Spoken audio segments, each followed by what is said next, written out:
Your daily dose of sports talk is here. Highlights, interviews, and analysis.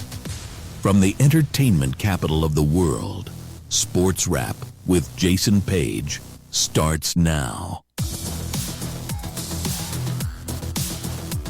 And we welcome you to it, this Friday edition of the show, with so much to do over the next 60 minutes on over 270 affiliates around the U.S. and Canada.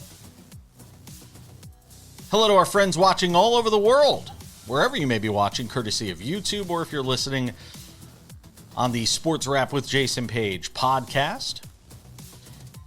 As I said, a lot to do. Brian Twining is here to talk NASCAR, big race in Loudon, Joey Logano's resurgence. 2 races left until the chase. We'll get some thoughts with him on who he likes for this weekend. My conversation with David Aardsma earlier this week, we had a great chat about who should win the National League MVP. And it is a race right now between Pete Crow-Armstrong and Shohei Ohtani. So we'll get into that coming up a little later on as well. Matt Verderame here from SI. My conversation with him about the top stories around the National Football League. We will get to that as well. But we start things out as we always do. It's time for the big story. And the big story is presented by the World Series of Golf. Golf. Poker. One champion. The World Series of Golf. Every shot is a bet. Every hole is a hand. Anyone can win. Play for a shot at $250K. Register today at WSG.golf. It's going to be great. We're going to be talking about it next Monday on the show, in fact, with the CEO of Topgolf, who's going to be here, as well as the man who runs the World Series of Golf. Make sure and go check it out. Use my promo code SPORTSWRAP and get yourself a sweet discount on the World Series of Golf. Check out one of the satellite locations in your area. All right, big story time, and let's talk about Fernando Mendoza making his debut for the Las Vegas Raiders last week. That went well. His second game as a professional football player, week 2 of the preseason, going up against a Houston Texans team that we know is good defensively, even though it was their second team defense. And you saw a little bit of the growing pains that you're going to go through with a guy that is a rookie quarterback playing in only his second preseason game. He throws the pick 6 there that everybody has seen, and it's been analyzed 17 ways to Sunday. And look, Chase Daniel, I thought, did a really good job of breaking this down and talking about the hitches that we saw from Fernando Mendoza. And I thought he played well. You know he can make the throws. That's the one thing. You know, you didn't have to watch a single minute of him last week or this week to know. Fernando Mendoza can make the throws. He's going to be able to make the plays. But what kind of growing pains are you going to be willing to understand and experience if you are a Raiders fan, if you are Clint Kubiak, if you're the Raiders brass? What are you going to be willing to accept and understand and be patient with? Because there's going to be mistakes. There's going to be mistakes in timing. I think the best thing they're going to do for Fernando Mendoza is let him sit.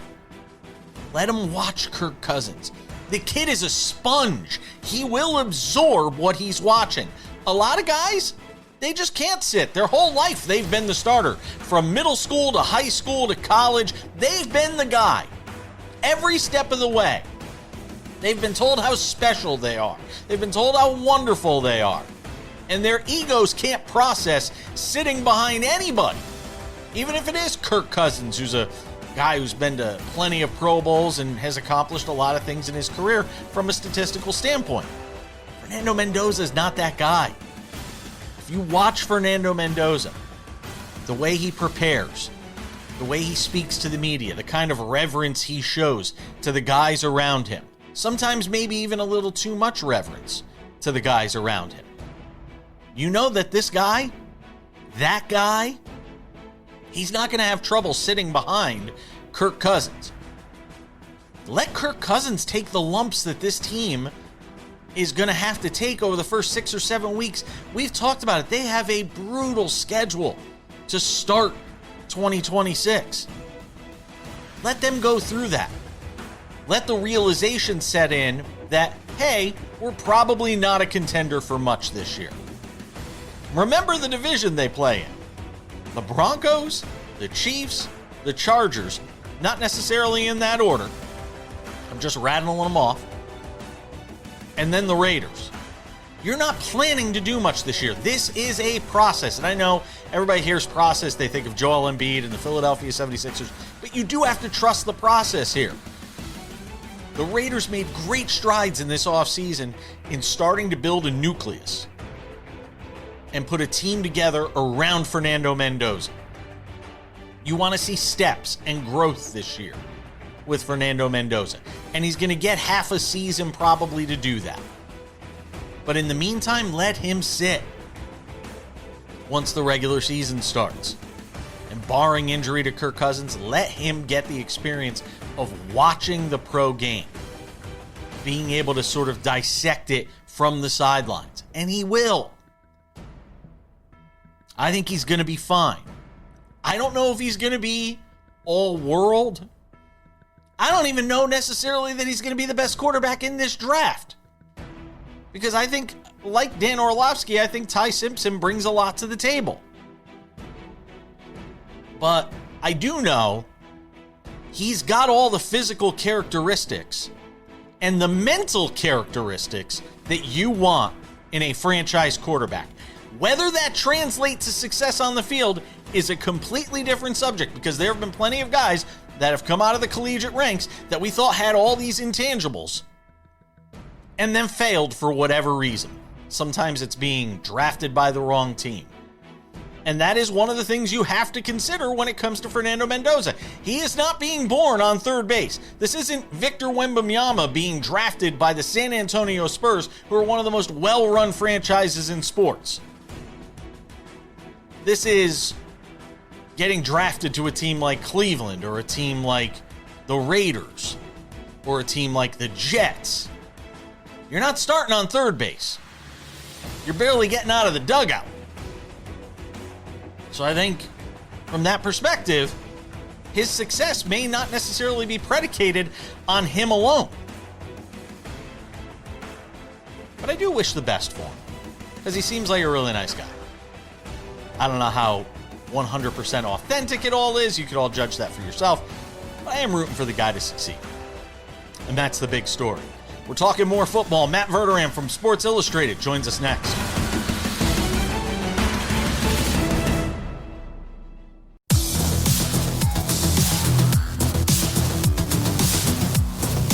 This Tuesday edition of Sports Wrap continues, and it does with some talk on the NFL.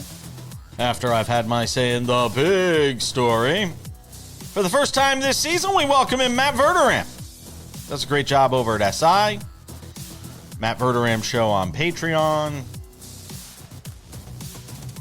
Anywhere else I need to promote you? Nah. I mean, there are other places, but that's fine. That's more than enough. We could spend half the segment doing that. So let's talk about the most recent stuff and this story of Roger Goodell coming out and talking about the NFL eventually having teams outside the United States. Is there anything, I was thinking about this morning sitting in bed, is there anything the NFL could do that just goes too far, that it pushes fans away? Because it feels like, to me, it feels like there's nothing this league can do. There's nothing that could happen that will ultimately push fans away to the degree that it would cause them to change course, whether it's too many games, right. What is it? It's a good question. I don't know that it would push fans away, but I do think that they are getting dangerously thin with their Sunday slate of games. I remember last year having many conversations with people who cover the league, not in the league, but cover it, with the idea that these Sunday slates stink. Like, you're sitting here, and it used to be, not sound like the old man screaming at a cloud, but it used to be, okay, look, you're going to have every game on Sunday except for Monday Night Football, and you're going to have Sunday Night Football, so let's even exclude that. So you have 14 games that are on Sunday afternoon. I mean, unless you had a really, really strange thing happen, you're going to have 3-4 games that are really good, that people want to watch, you're excited about. Like when I was a kid, the Cowboys and Niners playing each other in the 90s, the game was on Sunday afternoon, always. That was the best game. Now, the best games are Sunday night, Monday night, Thursday night. You know, they'll throw a good international game at you at 8:30 in the morning if you're out in the, if you're out in the Midwest. I mean, the first week of the season, there's Wednesday night, Thursday night, Friday night, Sunday night, Monday night. Like, I mean, at some point, it does just get to be where you're like, well, why am I paying for Sunday ticket? For what? To watch the Falcons play the Cardinals? You know, like, there just does get to a juncture where I think fans are going to be turned off by that. And that being said, I don't know that would make fans stop watching. I think it'll piss fans off. I think it might hurt Sunday ticket sales. But, yeah, man, look, football has gotten to a point that if they played all their games at 10 a.m. on a Wednesday, I think they would still draw 20 million people a game watching it. It's amazing. Sort of, it says a lot about our addiction to football, for better or for worse. The great arms race going out there in the NFC West. You have the Rams doing what they did in the offseason, saying, screw all the draft picks. We're about winning now. We're about winning a Super Bowl. And it feels like in the last couple of weeks, the Seahawks have woken up and said, oh, we're going to get lapped here if we don't go and make some upgrades ourselves. So now they've sort of countered with a couple of moves of their own. When we get to the start of the season and you have a Rams team that's, resting guys and basically going to flip the switch come week one, versus this Seahawks team that won a Super Bowl just a year ago, less than a year ago, obviously. When you stack these two rosters side by side, just purely rosters, and I get games aren't played on paper, what does Matt Verderame see? I think the Rams are a significantly better team. I think the Rams are the best team in football. I don't think they're impossible to beat. I don't think it's a foregone conclusion. But, look, the Rams are better at almost every position on the field at this point.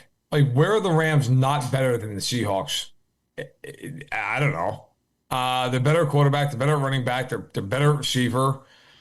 You want to talk about the offensive line? Maybe Seattle's got them in the offensive line. I could hear that. The Rams are better tight end. They have a better pass rush. You just added Myles Garrett. They're better at corner.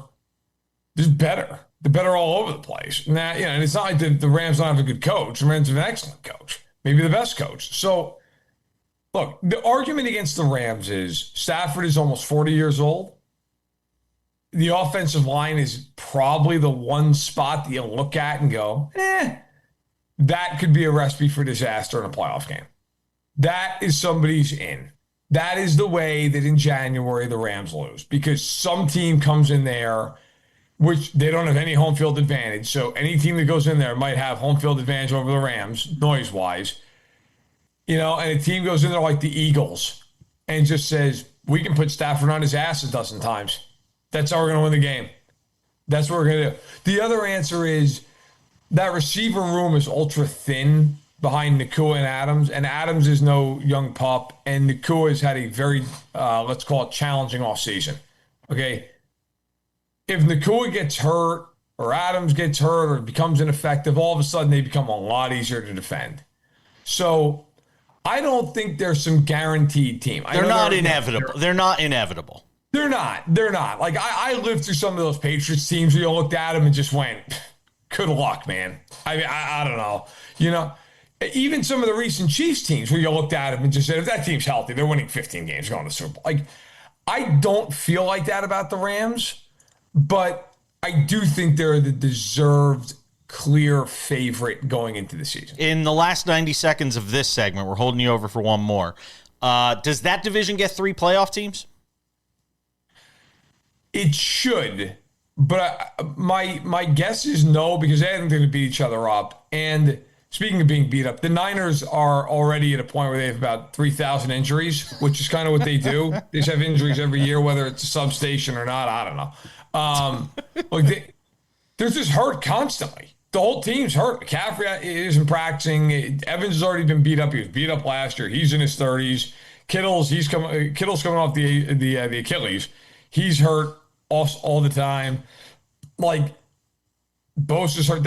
I can see a world where the Niners are really talented but go like 7-10 because they're just constantly hurt. So I'll say 2 teams, but in a perfect world where everybody's healthy and everything else, yeah, I mean, they should get 3, but I'll say they get 2. All right. In the last 20 seconds, how many weeks before Carson Beck is starting in Arizona?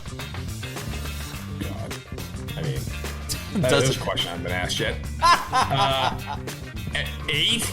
All right. We'll set the over-under at 7.5. They'll play him because why not? But I got to tell you, if your answer to this season is like, hey, Carson Beck, it's probably not going to go well. All right. We got more to do with our friend Matt Verderame. Does a great job over at SI, the Matt Verderame Show on Patreon. Don't go anywhere. Lots more to do.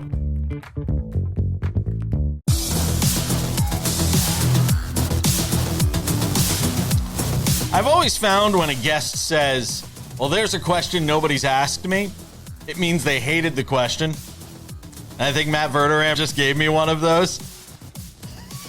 I actually enjoyed it in the sense, like, I feel like whenever I go on the radio or TV, I get asked the same dozen questions about the season. And I appreciate that you were thinking about Arizona Cardinals fans. And we're on in Phoenix, man. They love us down there in Phoenix. Arizona family sports. I appreciate a question that's not just like, so, who's under the most pressure this year? Like, which is fine. It's a fair question, but it's a question I get every day. Yeah, I mean, look, we all know the answer to that. It's Sean McVay, of course. But are you going to give me somebody else? You can be Brian Schottenheimer in Dallas because of all the upgrades they made on the defensive side of the ball. Now you just asked the question. I will make you answer it. I mean, my answer is always the same thing. I think it's either Josh Allen or Lamar Jackson. I think it's, and I've said that answer for 3 years now. I mean, it's, hey man, you gonna win anything? Like, we live in this weird world that our brethren in the media love to just turn Josh Allen into the greatest quarterback that's ever played the sport. He's not. He's a great player. He's currently Warren Moon or Dan Fouts. I was going to say, is he this generation's version of Dan Marino, I would have said. No, to me, he's not. Like, Dan Marino threw for 5,000 yards in 1984. He had 48 touchdowns. Dan Marino put up numbers we'd never seen before. Josh Allen hasn't done that. Josh Allen is not the great statistical quarterback of this era. It's Mahomes. And Mahomes also has won nonstop, which Allen has done none of. Like, Allen's a great player. He's won nothing. Forget even a Super Bowl. He's never gotten a Super Bowl. He's got the 2 AFC title games. Everybody talks about Lamar Jackson being a big choker. Lamar Jackson's gone to 1. So Allen's gone to 1 more than him. Allen is now on his second head coach, as is Lamar. Allen has been surrounded by some pretty damn good players throughout the course of his career. Number 1 defenses, all-pro receivers, good tight end rooms, great offensive lines, a rushing champion. You ever going to win? You're going to do, I mean, because otherwise, to me, you are the Warren Moon, the Sonny Jurgensen, who, listen, those guys are in the Hall of Fame. They're great players. But I got to tell you, if you and I sat down in a conversation with the greatest quarterbacks of all time, it'd take a long damn time to get to Sonny Jurgensen. You know what I mean? Like, it just would. It wouldn't take a while to get to Brady. It wouldn't take a while to get to Montana or Mahomes. It would take a long time to get to the Sonny Jurgensens of the world, the Bob Waterfields of the world. That's where Josh Allen's sitting. So if you don't win something, like, is that ever going to change? Are you buying into the hype on the Cowboys? Because I am, given what they've done defensively to this team. If you believe, that Dak Prescott could put together back-to-back good seasons and not have one season where he's hurt, one season where he's ineffective, one season where he's great, and then, sort of revolve those around, are you buying into Dallas, and to what level are you buying in on Dallas? I am buying into Dallas, which scares the hell out of me because I am too, though. Look, the Cowboys' offense might be the best offense in the NFL. There's not a weak spot. They're really good to great everywhere. Defensively, you add a couple of first-round picks. I loved Caleb Downs coming out, so I'm super high on him. You get Rashawn Gary in the building. Now you lose a Digazua who you traded to the Niners, which is good for the Niners because he might be the last man standing at the rate that thing's going. they bring in Christian Parker to replace Eberflus at DC. Mm-hmm. And that division's not that good. Like, I think the Giants are improved, but, listen, I think it probably takes a couple years for where they really want to be. Tunzel getting hurt for the Commanders is a killer. And I like the Eagles in a sense. I know what I'm getting infrastructure-wise with them. I also think the Eagles at this point are like maybe a 10-win team. Like, I don't love that team as much as I did. I like them. So I am buying the Cowboys. I think they're going to win the division. I think this ceiling's probably somewhere they haven't been in 30 years, which is the NFC title game. I still have a hard time, even with the improvements defensively, thinking that team's going to win 3 playoff games in a row. It's kind of how I feel about the Bengals. It's like, are the Bengals really going to run the table with that defense in the AFC? Like, probably not. But I think Dallas could win a playoff game or 2, which is something I haven't felt about the Cowboys in a long time. How much is the league cringing when it sees Jackson Dart criticizing the blue tent? Cringing. Look, if that was one of the big time quarterbacks in the league, probably more so. I will say this: it's got to be one of the least aware things a human being's ever said at an NFL podium, right? Like, this is the 6th time he's been a 10 being evaluated for a concussion, and he's standing up there essentially saying, "I just don't understand what the problem is." It's like, well, Jackson, I think the problem's you, buddy. Like, you can't stop getting just crushed. Now, to be fair on this one, this wasn't his fault. They just didn't block somebody. He got just creamed. Yeah, Tracy. But, Yeah. I mean, Tracy's got to slide over and he gets just destroyed. I mean, that's not a Jackson Dart. But Jackson Dart's saying something that you're looking at him in the moment thinking, like, are you, like, fully coherent to say that? Like, what? That was a little bit of sad irony there. But, yeah, look, I think it's something that, whether he likes it or not, he's going to be in that tent a decent amount if he keeps playing the way he's playing. I mean, if he continues to play with reckless abandon, he is going to be evaluate. This isn't the 90s where some guy would just get absolutely unloaded on and then be like, yeah, it's okay. Like, they're going to check you. On the Baker Mayfield front in Tampa, how sort of acrimonious has this become, and how much does it threaten to sort of bleed into the season and what that team hopes to accomplish? Yeah, I saw them a week ago, and listen, I mean, it's kind of hard to judge the acrimony of the practice or anything else, but I mean, my understanding of it is, listen, I mean, he's pissed, which, okay. I mean, he has, I guess, a right to be pissed. I don't know why he's that pissed off, though, quite honestly. They gave him a contract and nobody else would a few years ago. He stunk last year. They went 8-9, and they went 3-8 in their last 11 games, and he threw 14 touchdowns and 10 picks over that stretch. He was horrendous. Like, they fell apart. He fell apart. He's 32 years old. I mean, they didn't win the NFC South last year. You know how hard that is to not win that division? And they managed not to do it. It could bleed into the season. And listen, they lost Evans. Ibuka's already hurt. He's dealing with the toe injury. I think that if he doesn't have a good year, he's gone. And frankly, if I'm the Bucs, I don't blame Jason. I think they did the smart thing not signing him, because if he does play well, okay, you can tag him and then either just leave him on a tag or sign him. And if he doesn't play well, then you can move on and go into this generational quarterback class, go get somebody. Because if he doesn't play well and you extended him, now you're screwed. Right. Now you can't go get one of these quarterbacks. You still have him. The team's falling apart. I think the Buccaneers, quite honestly, are one of these teams. They need a youth movement in the worst way. Them in Pittsburgh. Go over them. Matt Verderame, SI, also the Matt Verderame Show on Patreon. Couple more questions for him on YouTube. We're coming back.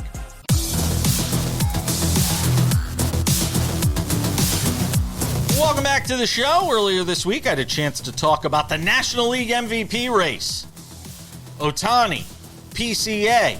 My man David Aardsma was here, former big league reliever and closer. Sports Wrap goes inside baseball every Wednesday on the show. So, David Aardsma, I want to get your thoughts. PCA or Ohtani? Who's it going to be? David Aardsma is here, former big league reliever and closer. Sports Wrap goes inside baseball. MVP race in the National League. Who would have thought it'd be August 19th and we'd be talking about a possibility of somebody other than Shohei Ohtani winning the MVP award? Pete Crow-Armstrong now the favorite to win the MVP, David Aardsma. He's minus 165, Shohei Ohtani plus 140. That is still very close. Sam Yarnell seems to think Ohtani will still win it because he's going to come back and pitch a little bit. I think that could go the other way, though. If he doesn't pitch particularly well, it could hurt his MVP argument. Who do you have winning the MVP in the National League, David Aardsma?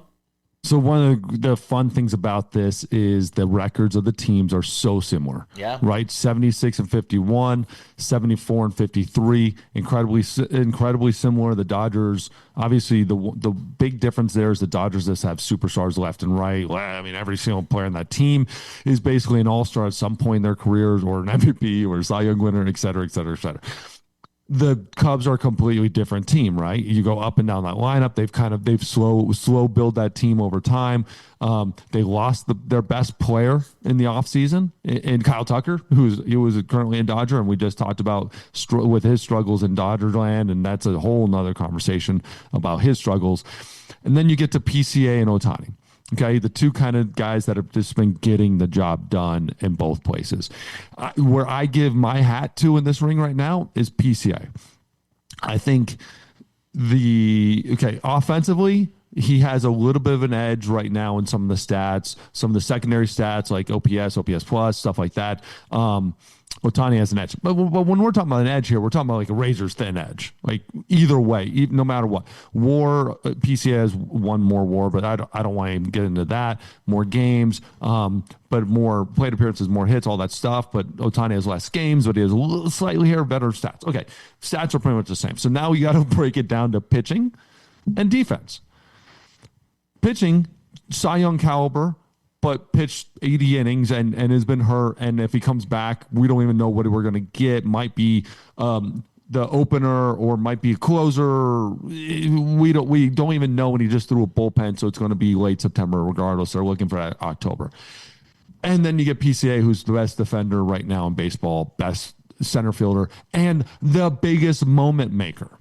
That's the thing to me. The moments. Every time the Cubs has their back against the wall, he's the guy coming through. He's the Aaron Judge coming through in these moments. He's the Cal Raleigh coming through in these moments.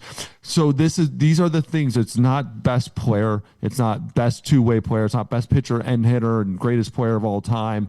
It's not unicorn award. It is who is the most valuable. And the valuable right now, to me, if you don't have PCA on this Cubs team, oh my God. Yeah. Like this team would be third, fourth in the division. We wouldn't be talking about them. The Dodgers have Shohei, and you know what? But like without him, they still have 17 other superstars that can get the job done. And even like Kyle Tucker. Kyle Tucker was best player on the Cubs last year. And now he's sitting there and they have a 0 batting average and the Dodgers are doing just fine. This brings me to the Cal Raleigh, Aaron Judge conversation from last year. Most valuable. Look what the Mariners are doing without Cal Raleigh's input. Look what they're doing. They're falling apart. We're talking about them firing everybody and having a complete regime change and what is wrong with the Mariners. And the Yankees are above 500 without Aaron Judge. They're above 500 without Aaron Judge. They've got the best rotation in baseball, David. He had one of the best seasons in baseball history. And they are above 500 without him. And the Mariners are a complete shambles. Oh, you wanted to use another SH word. You wanted to use a different SH word, didn't you? They're in shambles. Yeah, you wanted to use a different SH word. But that's the thing is when you lose, that's what Cal Raleigh meant to that team. That is value. That is most valuable. And people look at the stats and go, "Oh, greatest season ever." Without him, they would have been still made the playoffs. Without Cal Raleigh, the Mariners are irrelevant. They're a walkthrough. I do often say, you oftentimes find out what an MVP is, not when they're on the field, but when they're off the field. Or in the case of somebody like Cal Raleigh, he might as well be off the field because he's been so bad this year. But you can't boil it down to just that one thing. If you're dependent on that one guy, then something's wrong with your roster, David. If you were simply dependent on Cal Raleigh having another year like he did last year, which you knew he wasn't going to repeat, if you were dependent on that, then something's wrong in the chemistry and the build of this roster. Without a doubt. And there's something wrong with the chemistry and the buildup of this roster. There has been. I said it last year before the season started. Said it the year before. Said it throughout the year. You had everything come perfectly together. But this team, I'm going to say it, I'm going to scream it from the rooftops. There is a problem with T-Mobile Ballpark, with the backdrop, and they don't do anything. And there's been studies that show you the backdrop is the only backdrop in baseball like that. And you cannot hit the baseball there. And the pitching, their pitching is so good because of the ballpark. I'm sorry. The best pitching in baseball in that ballpark, and they're average when they're not in that ballpark. Really good hitting when they're not at that ballpark, and the worst in baseball when they're at that ballpark.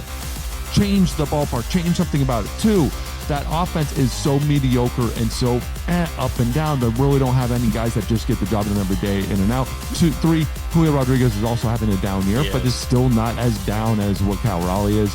To me, Cal Raleigh is just... It's the lifeblood of that team. And it's a shame because Arozarena's had a nice bounce-back season for them as well.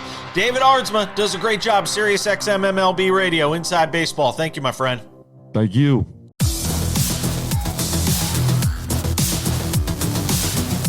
Welcome back to the show. We'll wrap it up with some odds and ends 10 minutes from now.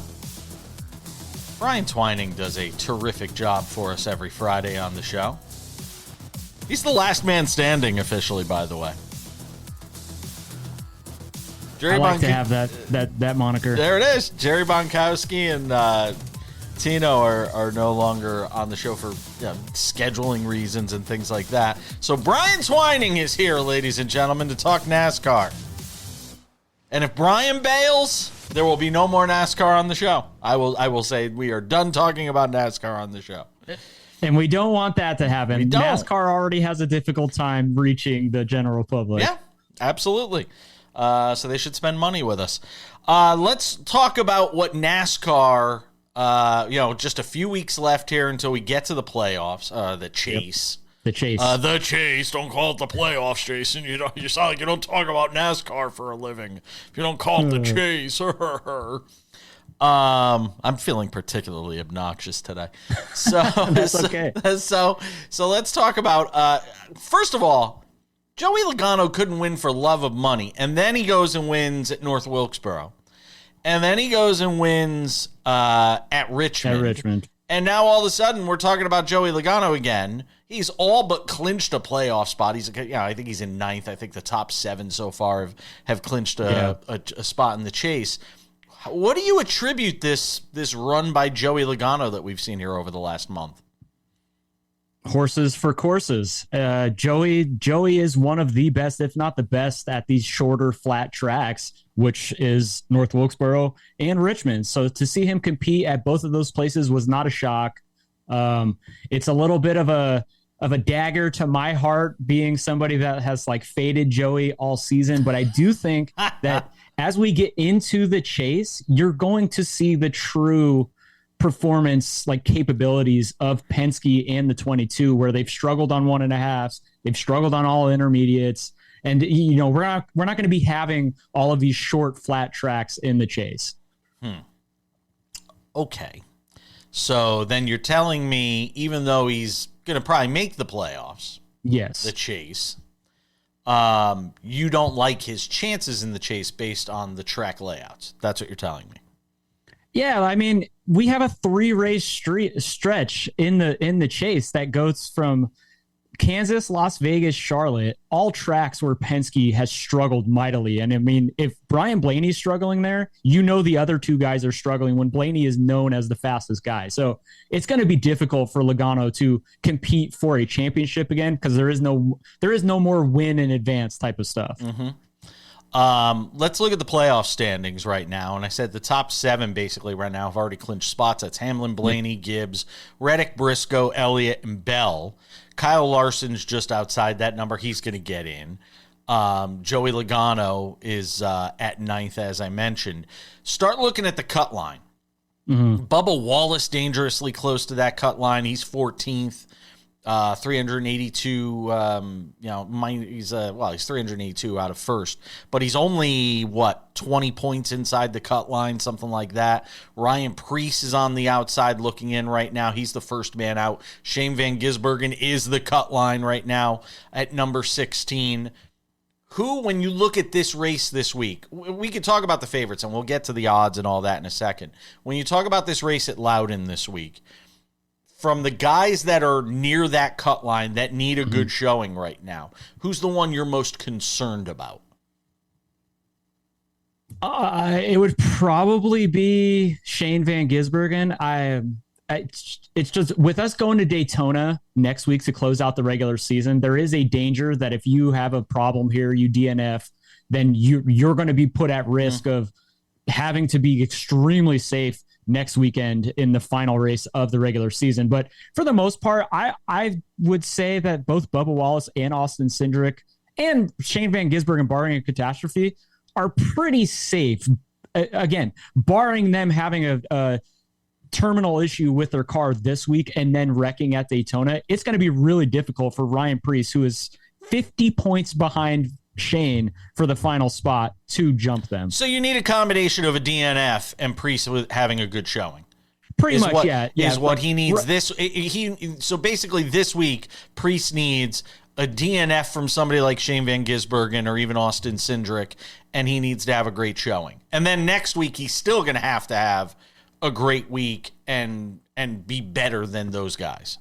Yeah, and I will say though, there should be some worry from those guys because RFK has been awesome at the drafting track. So it's not done. If Preece will have a chance next week in Daytona, but as long as those guys go out, do okay, they should be good. But it is Daytona, and crazy things can happen, as we've often seen. Ryan Blaney is the favorite to win this week in the last 90 seconds. He's at plus 400. He won here last year, that being Loudon. Christopher Bell also at 4-1 over on FanDuel. Denny Hamlin at plus 550, and then Joey Logano also at plus 550. All right, tell me who you like in the last minute.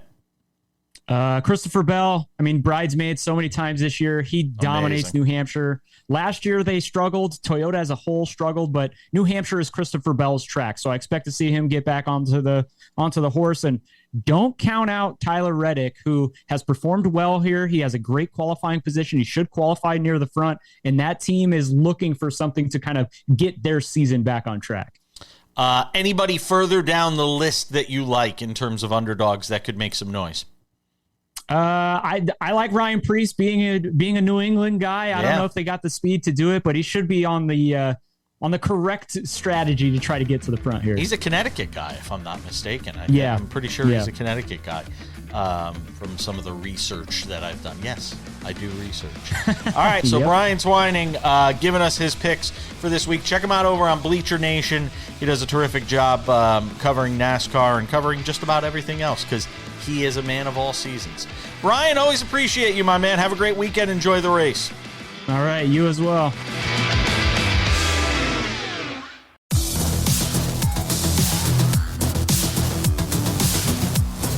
Just about time to put the wraps on this baby for a Friday and another week in the books. Don't forget, some reminders for you. We got Sports Wrap weekends. Monday through Friday, we've got this 1-hour extravaganza. But on the weekends, we have a 30-minute recap show. Everything we talked about from throughout the week and sometimes a little bit more. It could be on this same affiliate. Check your local listings for time and schedule. If it's not on this station, check around your market. Could be on a different station, sometimes a sister station.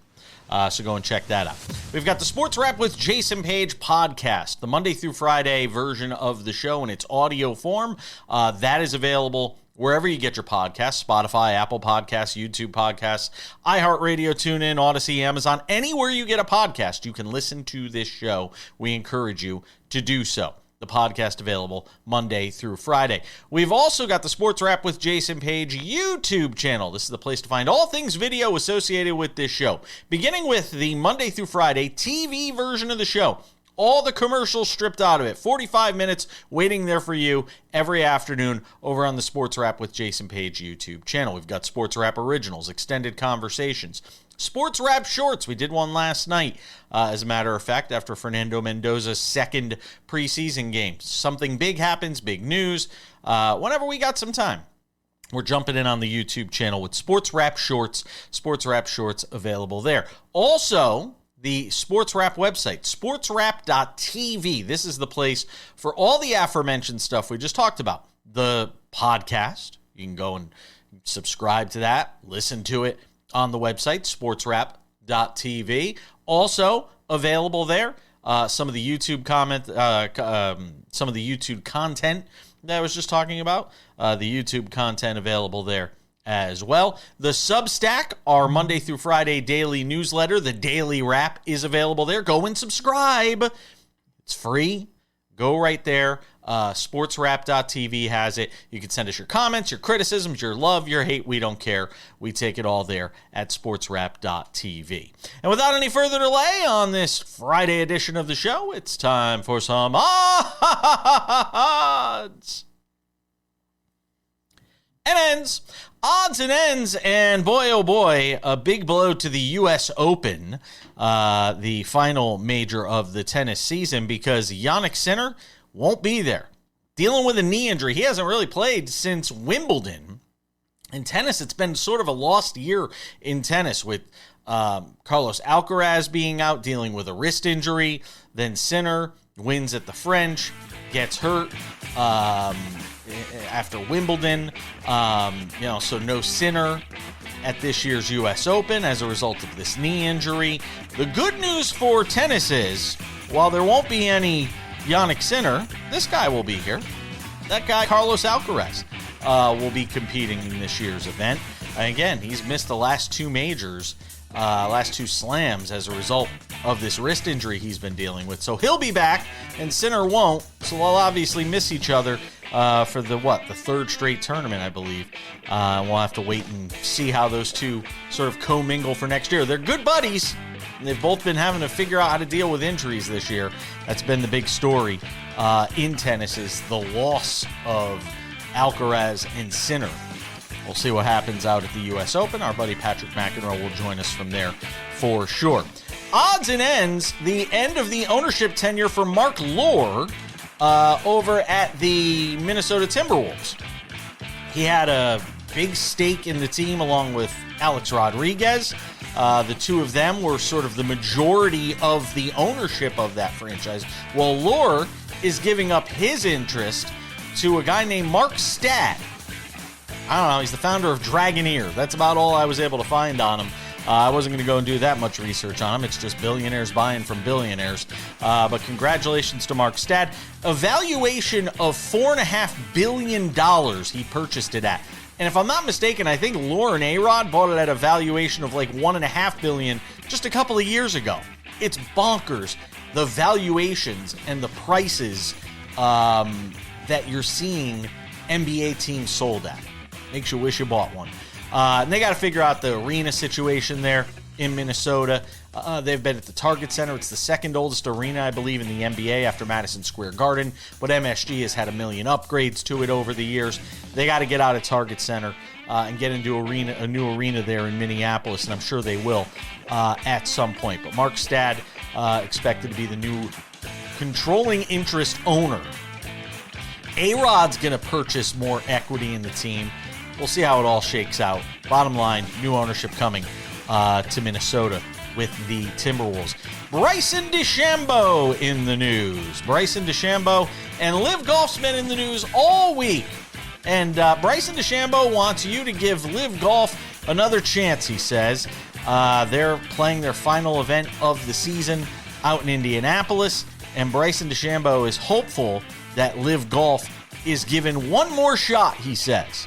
This is they're trying to bring in this new investor who's supposed to breathe new life into this thing financially for next year. We already know the Saudi PIF decided to pull its backing following this season. And again, their season-ending event scheduled for next week in Michigan was canceled. So this week is it for Liv Golf. We'll wait and see what happens beyond this season.